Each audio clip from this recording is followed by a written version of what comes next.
Nuestro estudio de esta noche, vamos a ir a nuestro estudio, mis hermanos y hermanas de esta noche, ¿verdad? Estamos estudiando, estamos repasando, lo estamos llevando a cabo como una escuela profética, ¿verdad? Todos los viernes aquí en nuestra iglesia, y hoy vamos a repasar Apocalipsis capítulo 4 y Apocalipsis capítulo 5.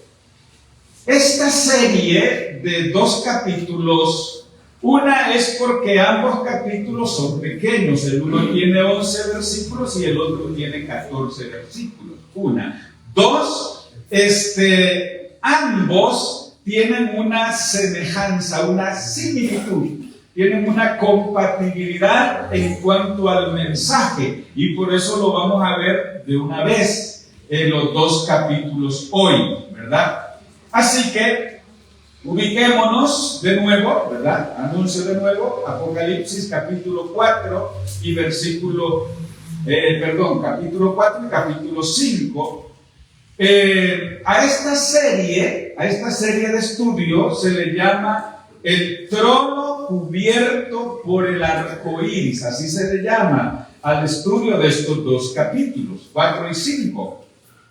El templo cubierto por el arco iris.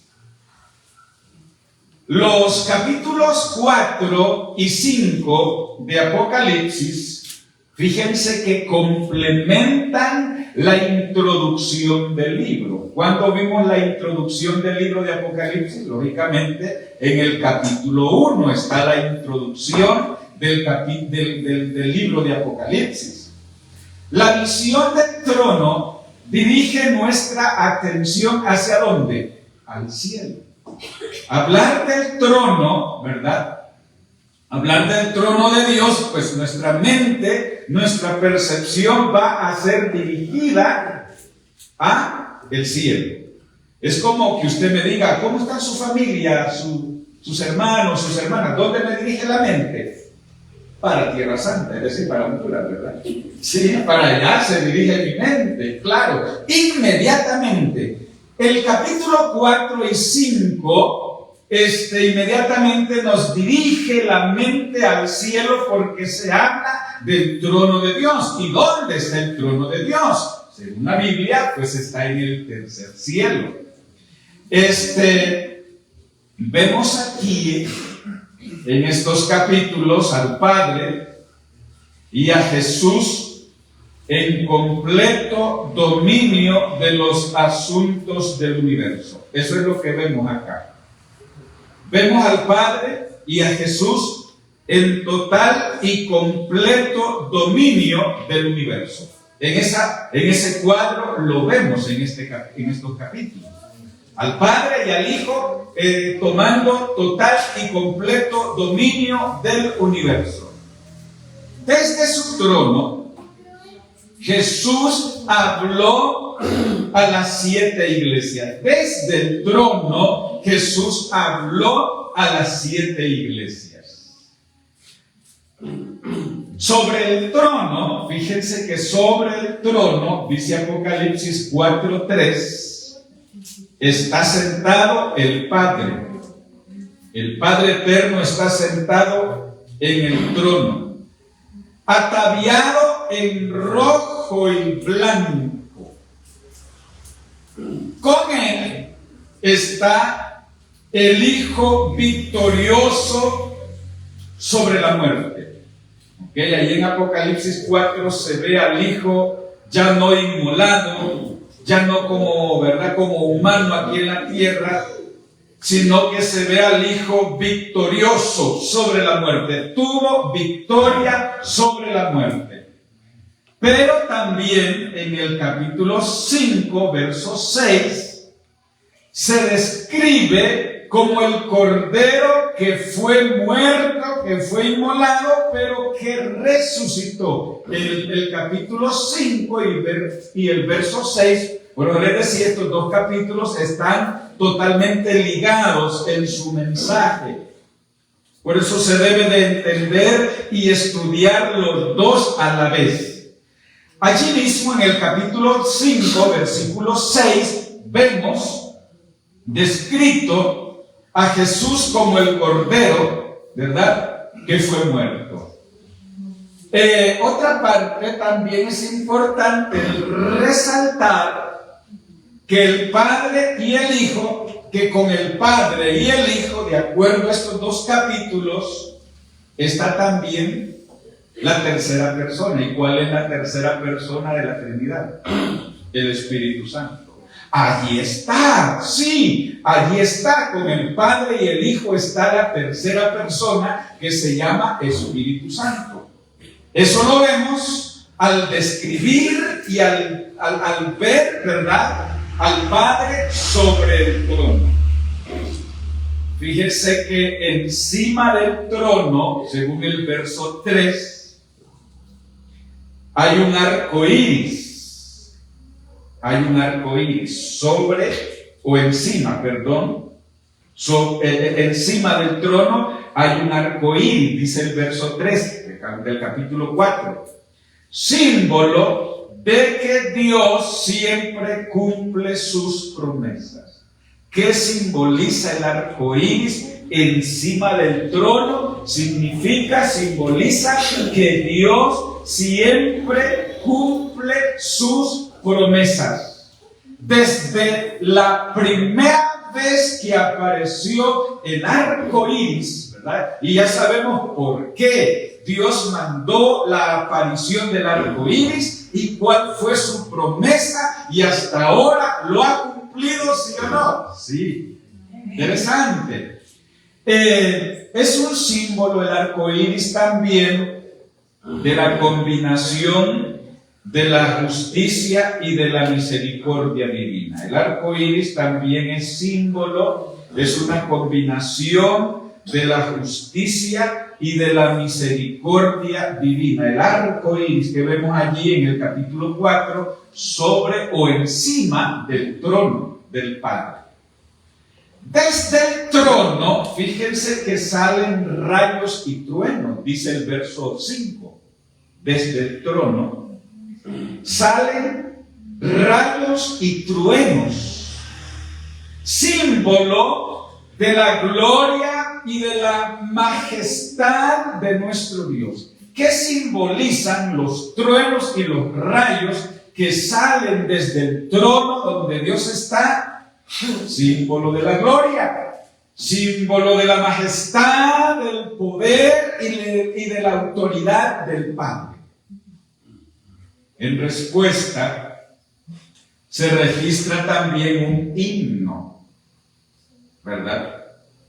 En el versículo 11 tenemos las palabras alusivas, ¿verdad?, de ese himno.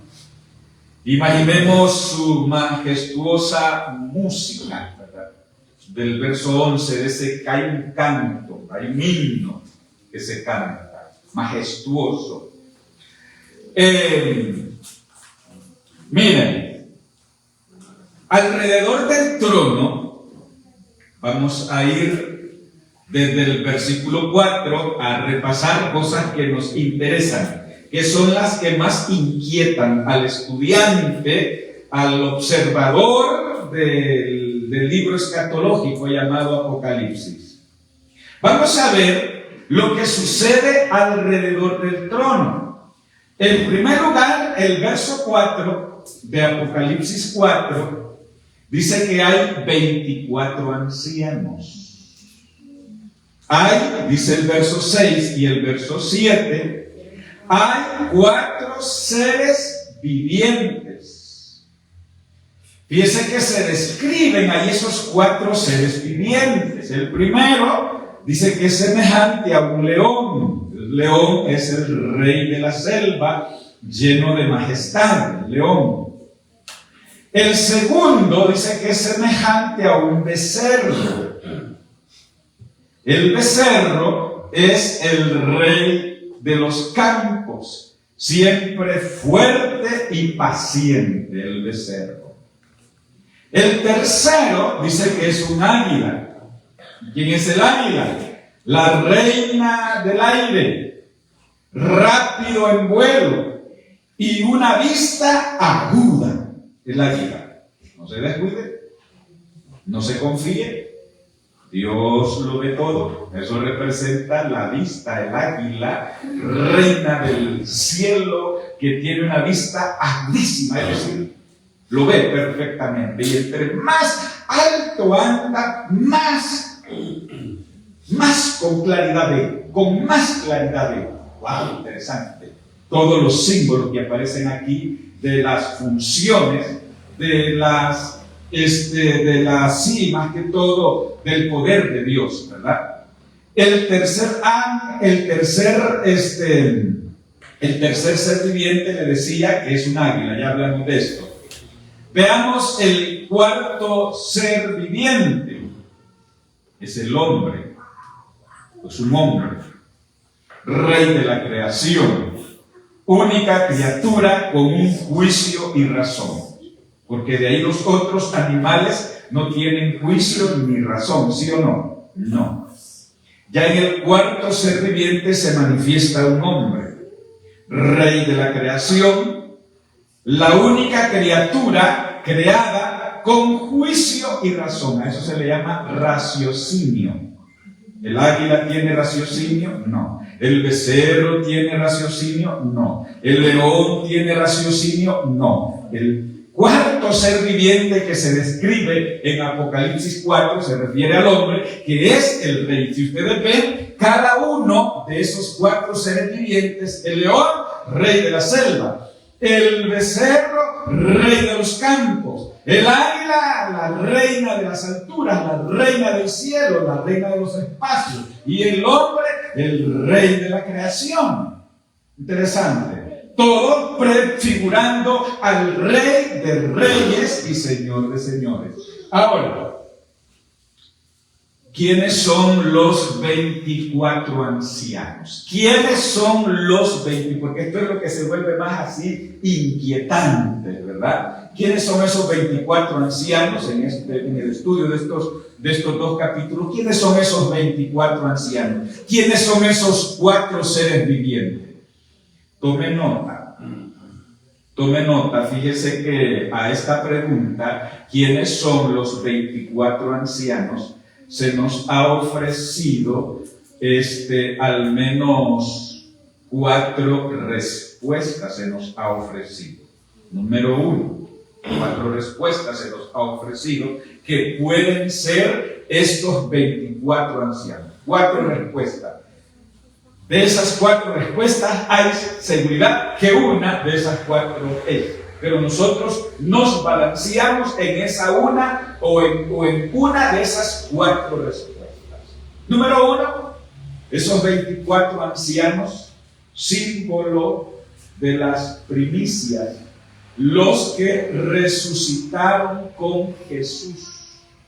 ¿Se acuerda en Mateo 27? De versículos 51 al 53, dice que cuando Cristo resucitó, varios fueron resucitados y fueron llevados al cielo como testigo, como evidencia para atestiguar que Cristo Jesús había resucitado, como prueba de la resurrección de Cristo. Uno de las respuestas que se nos da a esas preguntas son eso, ¿verdad?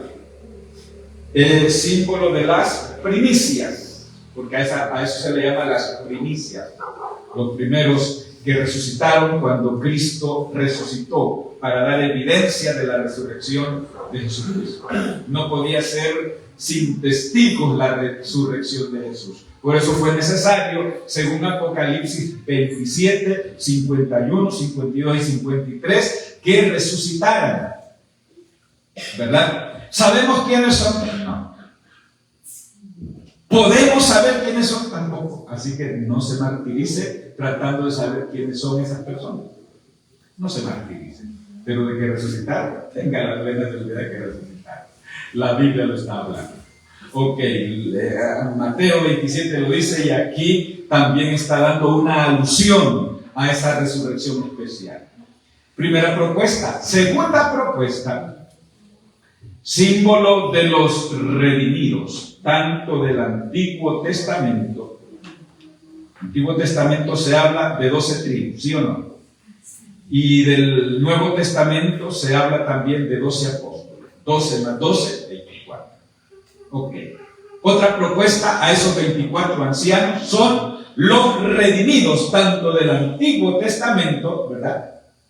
12 tribus, como los redimidos del Nuevo Testamento, los 12 apóstoles, 12 y 12, 24. Número 2. Número 3, símbolo del sacerdocio levítico, porque eran 24 órdenes y 24 turnos que se hacían. Si usted ve en Levíticos, ¿verdad? Si usted ve en Levítico detenidamente las órdenes sacerdotales, eran 24 órdenes sacerdotales que habían y 24 turnos que se hacían, ¿verdad? Por último, se puede referir, según los estudiosos, a seres celestiales, es decir, a los ángeles. Una de esas 4 usted puede tratar de dilucidar entre usted mismo, pero no trate de inventar una quinta o una sexta o una séptima, porque así está establecido como parámetro entre los adventistas del séptimo día. Yo podría decir una quinta, pero me someto a estas 4 propuestas porque esto es lo que la Iglesia Adventista enseña. ¿Ok? No nos salgamos de ahí. Una de las 4, segurita que va. Ok. Hablando de quiénes son los 24 ancianos, ¿verdad? Vamos a avanzar. ¿Quiénes son los 4 seres vivientes? Avancemos. Se han ofrecido también 3 propuestas. Se han ofrecido 3 respuestas a esta pregunta. ¿Quiénes son los 4 seres vivientes? Los 4 seres vivientes. Número 1, querubines, seres angélicos. Porque en Ezequiel 1 se habla de eso. Ezequiel 10 se está hablando de eso. Los 4 seres vivientes se está proponiendo a la luz de la Biblia que son querubines, es decir, seres angelicales. Número 1. Número 2, un símbolo del campamento de Israel. Es decir, a los 4 lados del santuario. Usted sabe la simbología, por eso es bueno también. Vamos a estudiar esto bastante, lo vamos a estudiar en este mismo año, posiblemente, asuntos del santuario. Un lado, el otro lado, enfrente y atrás. 4 seres vivientes. Se está proponiendo que es un símbolo del campamento de Israel, es decir, los 4 lados del santuario. Número 2.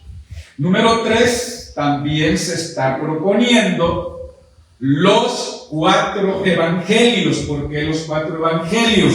Porque los 4 evangelios atestiguan, predican, anunciaron la vida de Jesús y ellos dieron fe, escribiendo y narrando toda la historia de Jesús. Esas son las 3 propuestas que se dan a los 4 seres vivientes. ¿Quiénes pueden ser? Querubines, ¿verdad? Seres angélicos o seres angelicales. Seres angélicos se les puede llamar también. Número 1. Número 2, el símbolo del campamento de Israel, los 4 lados, ¿verdad? Laterales, frontal y trasero, ¿verdad? Y por último, los 4 evangelios.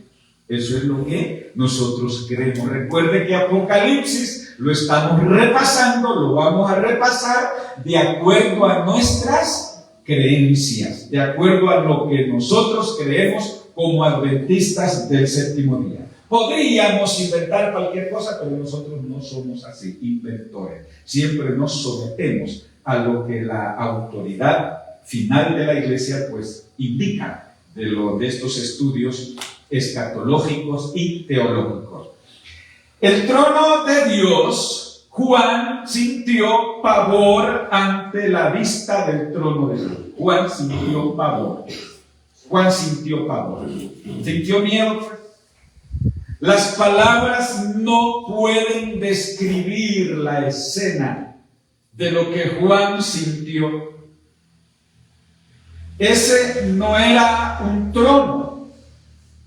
Ese no era un trono. Era el trono de Dios. Es decir, Juan estaba viendo el trono de manera, como dicen, así, personal, en visión. Y por eso Juan sintió gran pavor, gran miedo, porque era algo que él nunca había visto, ni se lo había imaginado, ¿verdad? Como Pablo dijo, cosas que ojo no vio, ni oído oyó, ni siquiera han entrado en el entendimiento de la mente humana, son las cosas que hay allá arriba. Ok. No era en la tierra, sino que era en el cielo. Este acontecimiento del trono para Juan, recuerden, no era aquí en la tierra. Fue en el cielo. Era el centro del poder universal. Centro del poder universal, estamos hablando del trono de Dios. Ahora, Juan describe que ese trono era permanente y eterno, por supuesto, ¿verdad? Si Dios es eterno, su trono tendrá que ser eterno. Todo lo que Juan puede decir del Padre es que era semejante a piedra de jaspe y a cornalina, dice Juan en Apocalipsis 4:3. ¿Se imagina usted? Lo que Juan pudo describir cuando vio el reflejo en visión del Padre. Qué cosa, ¿verdad? Era como piedra de jaspe, piedra de cornalina. Algo familiar para Juan, ¿verdad? Algo que Juan podía ver. Juan lo que podía ver y podía describir. Por eso es que Juan, en el libro de Juan, el cuarto evangelio, dice, hablando del amor de Dios, ¿qué es lo que él dice? 4:16 de Juan, ¿qué es lo que dice? Porque de tal manera amó Dios al mundo. ¿Pudo Juan describir el amor de Dios? No lo pudo describir.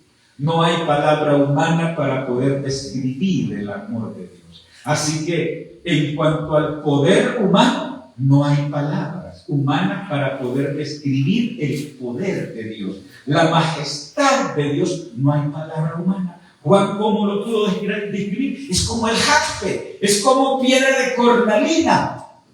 Imagínese usted. Interesante. Piedras transparentes, ¿verdad? Juan dice que eran símbolos de toda esta descripción que Juan hace del Padre, símbolo de la pureza y de la justicia de Dios. Todo eso que Juan describe como jaspe, como cornalina, como piedra preciosa, tratando de describir al Padre, son símbolos de la pureza y de la justicia de Dios. ¿Quiénes más participaban? Dice Apocalipsis 5:6. Un cordero como inmolado con 7 cuernos y 7 ojos. Esto es netamente simbólico. Sí, esto es netamente simbólico. Ustedes saben que los animales pues nunca van a aparecer con 7 cuernos, ¿verdad? Imagine con 7 ojos. No hay en la vida real un asunto así. Por eso aquí nos está hablando en símbolos. No está hablando en símbolos. No es una realidad. No es para tenerle miedo y qué pavor, ¿verdad? Y qué barbaridad. Miren esta bestia, después de ser oveja, ¿verdad? El cordero ahora aparece con 7 cuernos, 7 ojos. ¡Qué pavor! ¡Qué miedo! No. No, aquí estamos hablando en un lenguaje simbólico. El Apocalipsis menciona a Jesús como un cordero. No menos de 28 veces Juan en Apocalipsis menciona a Jesús como ¿qué? ¿A semejanza de qué? A semejanza de cordero. 28 veces Juan describe a Jesús como cordero en todo el libro de Apocalipsis.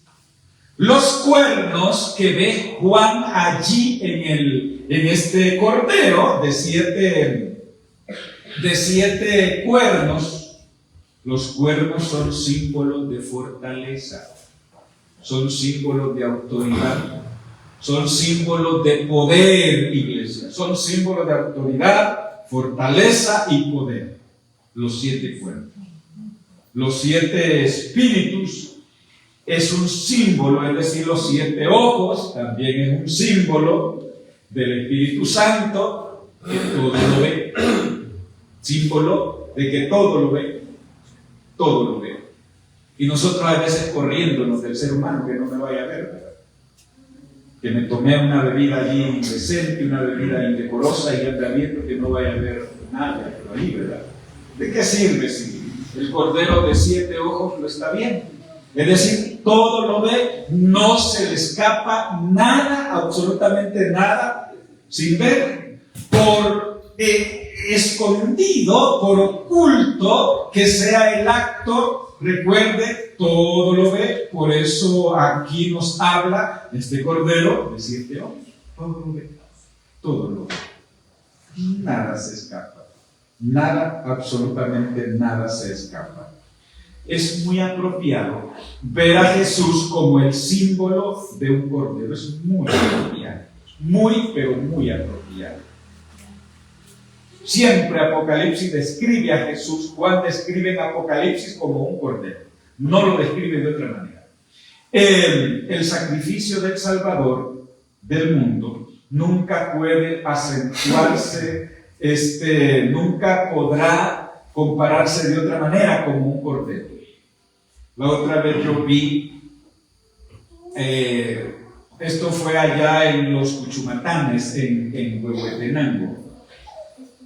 Allí hay mucho comercio en los comedores, en los restaurantes de carne de cordero, en ese lugar que se llama los Cuchumatanes.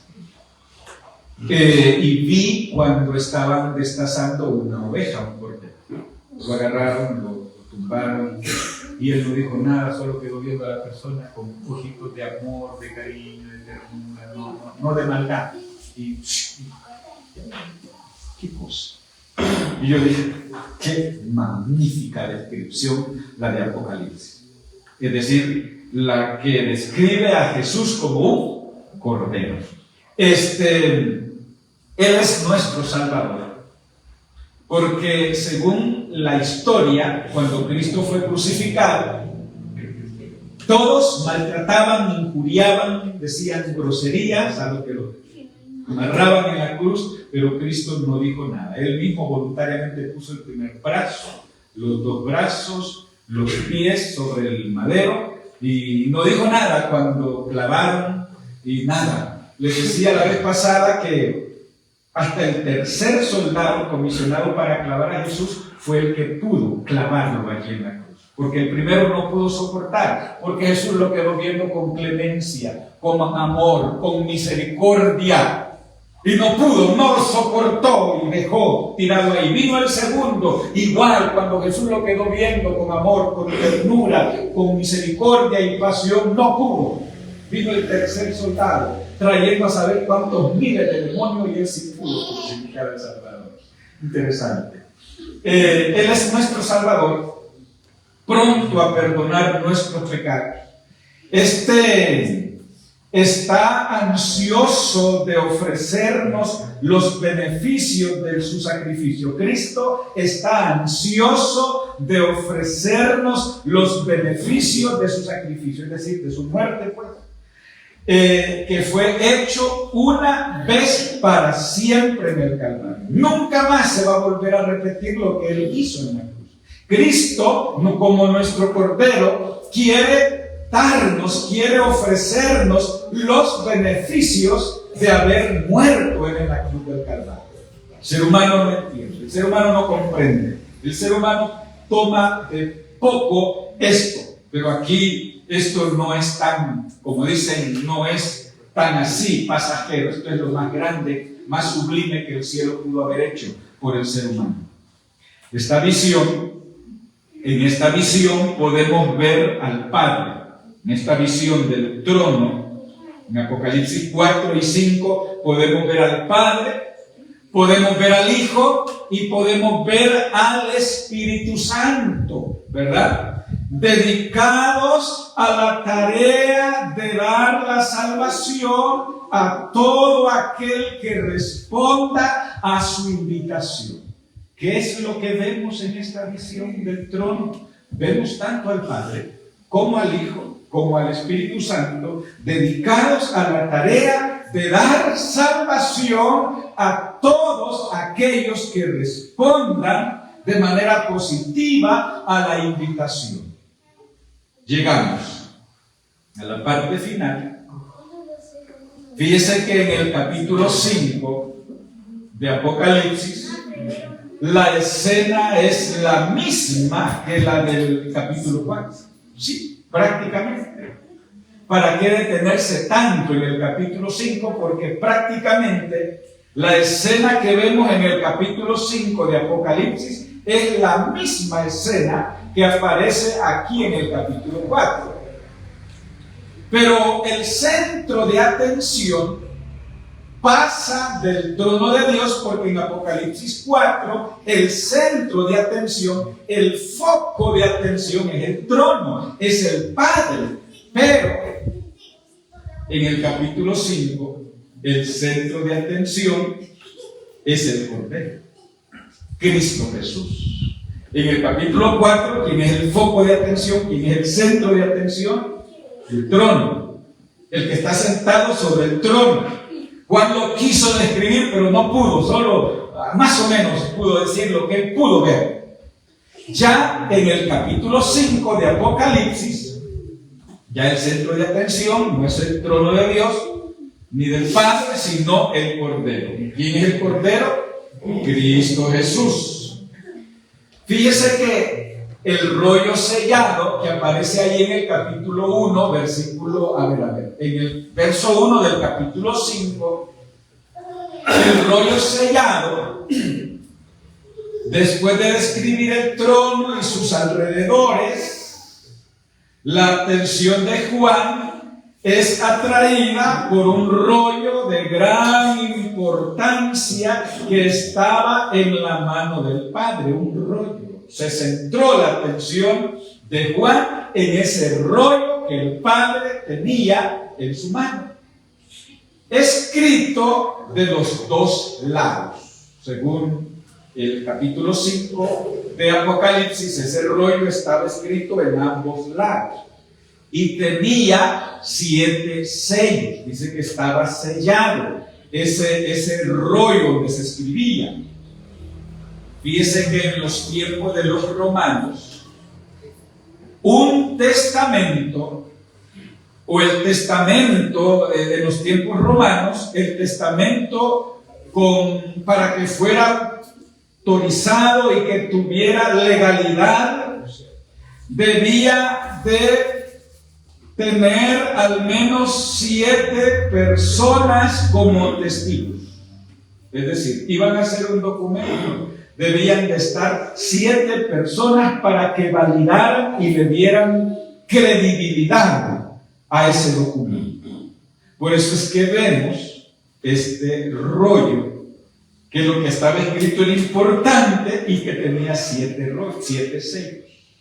Note bien, qué interesante. En la antigüedad, en ese entorno, un documento valioso e importante, si no era visto por 7, si no lo atestiguaban 7 testigos, no era legal, no era importante. Por eso este rollo Juan lo ve con 7 sellos. Entonces Juan, cuando lo ve, ¿qué dijo Juan? Tiene que ser importante si hay 7 sellos, es decir, pensando en su costumbre, ¿verdad? Tiene que ser un asunto importante. Ah, qué interesante. Ok, Aunque el verso 2 y verso 3 de Apocalipsis 5, aunque este no era un testamento, contenía una información vital para la iglesia. Ese rollo sellado con 7 sellos tenía una información vital para la iglesia del tiempo del fin.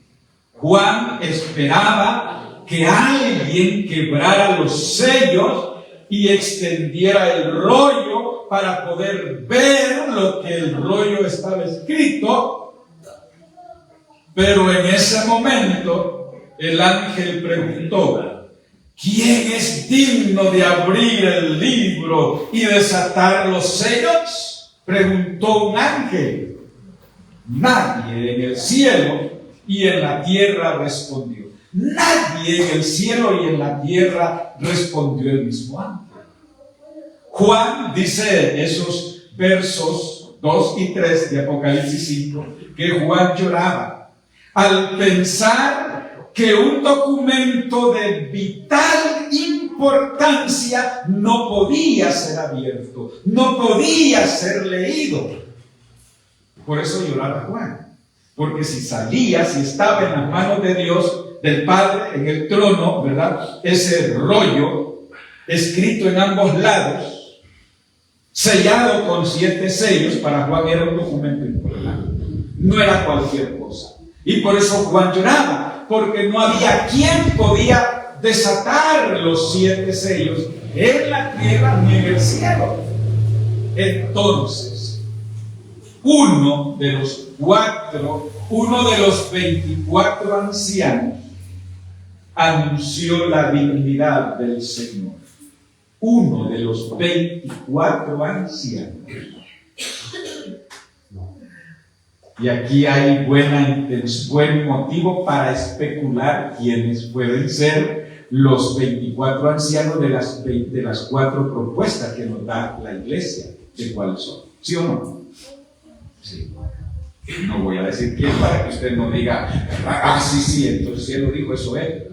Porque dice que inmediatamente que Juan lloraba cuando el ángel dijo que nadie tenía autoridad, nadie tenía la autoridad para romper los 7 sellos, es decir, Juan lloraba más.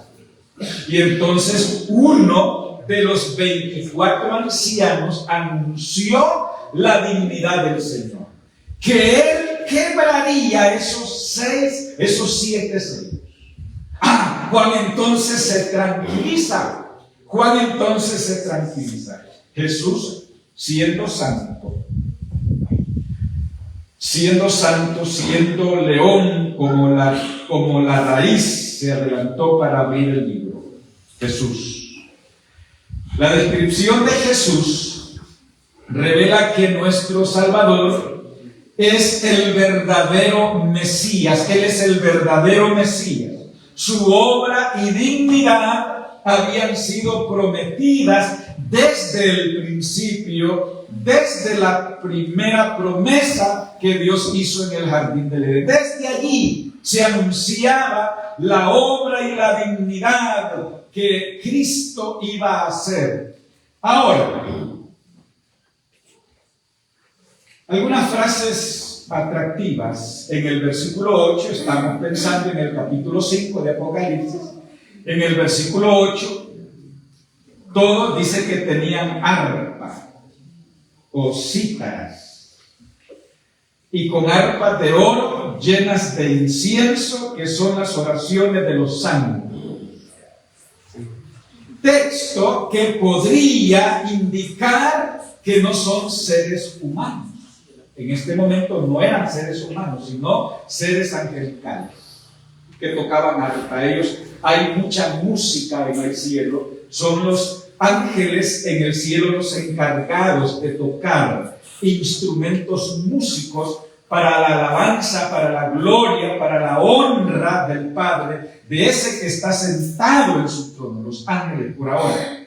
Y usted y yo, los redimidos, nos uniremos a ese ejercicio angelical, de que habrá momento que tomaremos instrumentos músicos, arpas o cítaras, para alabar el buen nombre de Dios. Ok, en ese momento que Juan ve la visión, se refería no a seres humanos, sino a seres angelicales. Y nosotros, los redimidos, que vayamos a la patria celestial, nos uniremos a ese esfuerzo de alabanza que harán los santos ángeles ahora con todos los redimidos. Ahora, el verso 9 de Apocalipsis dice que con tu sangre nos has redimido para Dios de todos los linajes, con la sangre del Cordero. Recuerde que este Apocalipsis 5 no está ya tanto inclinado al trono, al Padre, como lo hace el capítulo 4, y el capítulo 5 se enfoca más, el foco de atención es el Cordero, es Jesucristo,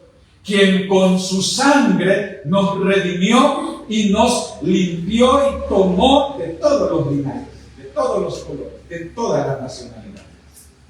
El versículo 10, algunas frases, ¿verdad?, del capítulo 5, y nos ha hecho reyes. Un reino de sacerdotes y reinaremos con Él, con Cristo. Reinaremos para siempre con Él. Fíjense que es interesante, porque el pueblo de Israel ellos eran pastores. El pueblo de Israel, en sus orígenes, la función de ellos era ser pastores. Por eso es que cuando fueron a Egipto, ellos tuvieron que ubicarlos allá lejos, porque para el egipcio los pastores eran mal vistos, era como, ¿verdad?, algo insignificante. Pero imagínense cómo es Dios, que lo más lejano que estaban eran las tierras de Gosén. ¿Y qué eran las tierras de Gosén? Las tierras más buenas y fértiles de Egipto. Y así como dijo alguien, sin querer queriendo, el pueblo de Israel tomó las tierras mejores de Egipto. Es que Dios siempre quiere darte a ti lo mejor, pero nosotros hay veces que dejamos lo mejor y nos vamos a lo peor, ¿verdad? Interesante, qué interesante. Ok, por eso es que aquí en el versículo 10 dice que Él nos hará reyes en un reino, pero un reino de sacerdotes, porque el pueblo de Israel, conocido comúnmente como pastores, y luego al oficio del sacerdocio, ¿verdad? El pueblo de Israel. Por eso es que los redimidos serán reyes de un reino de sacerdotes, ¿ok? De un reino de sacerdotes. Así como lo era el pueblo de Israel antiguamente. Así que Jesús es tanto el león como el cordero, y el rey como también el sacrificio. Jesús, mis hermanos, Él es tanto el cordero, tanto el león, como el rey, como sacrificio.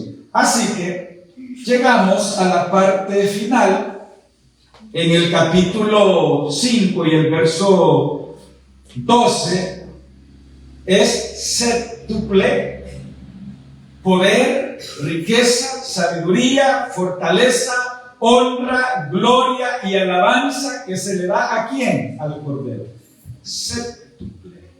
7 cosas, pues. En el verso 12, si usted ve rapidito el verso 12, no estamos viendo así, pero usted lo puede ver rapidito, allí hay séptuple, es decir, 7 cosas por la cual se alaba, por la cual se honra al Cordero, a Jesucristo. ¿Por qué? Por poder, por riqueza, por sabiduría, por fortaleza, por honra, por gloria y por alabanza. 7 cosas por las cuales honraremos. Se honra al Cordero allá en el cielo ahora, los ángeles, y nosotros, al ser redimidos, séptuple cosa, séptuple motivo por la cual honraremos al Cordero. Esto atestigua la igualdad de Cristo con el Padre. ¿Sí o no? Sí. Los dos, dijo Cristo cuando estaba aquí en la tierra, los dos, el Padre y el Hijo, uno son, dijo él. ¿Sí o no? Así lo describe. Ok. Que Dios nos bendiga, mis hermanos, y que estas cosas que estamos repasando, recuerde que es lo que un adventista debe de saber, comprender, lo más que debe de saber del libro de Apocalipsis. El capítulo contiene la valoración, la evaluación que el cielo hace de la cruz de Cristo. El capítulo, ¿verdad? 5, eso es lo que tiene. El capítulo contiene la valoración, la evaluación que el cielo hizo de la cruz de Cristo. ¿Cómo evaluamos la cruz nosotros? Si usted ve, capítulo 5, el cielo evaluó la cruz, el cielo valoró la cruz de manera maravillosa y esplendorosa. ¿Y usted, querido hermano, querida hermana, querido amigo, cómo valora la cruz? Siendo que el cielo, el Padre, lo valora de manera esplendorosa la cruz. El sacrificio de Jesús, la pregunta es, ¿cómo nosotros valoramos la cruz de Cristo? ¿De qué manera la valoramos? Que Dios nos bendiga. Y ya el siguiente sábado, al repasar, al estudiar el capítulo 6, seguiremos aprendiendo y repasando de estas cosas valiosas de la profecía. Que Dios nos bendiga y nos ayude esta clase a ser más entendedores, más comprendedores de este libro fantástico llamado Apocalipsis. Vamos a estar de pie para terminar y vamos a cantar aquel coro que dice, en rumbo voy a Canaán. En rumbo voy a Canaán. ¿Cuántos vamos para ahí? Alabado sea el Señor. Por favor, ayúdenme, hermana que dirigió los cantos, a dirigir este canto. En rumbo voy a Canaán.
Esta noche repasar de manera rápida, de manera general, de manera a la altura de lo que nosotros necesitamos saber y conocer de estos dos capítulos, el centro, el foco de atención, tanto en el capítulo 4 como el capítulo 5, que finalizamos diciendo que el Padre hace una valoración del sacrificio, hace una valoración de la cruz del Calvario.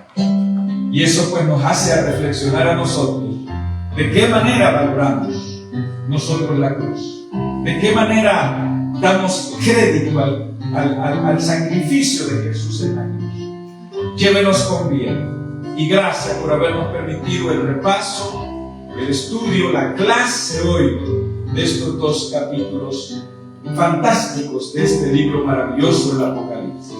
En el nombre de Jesús oramos y pedimos estos favores. Amén.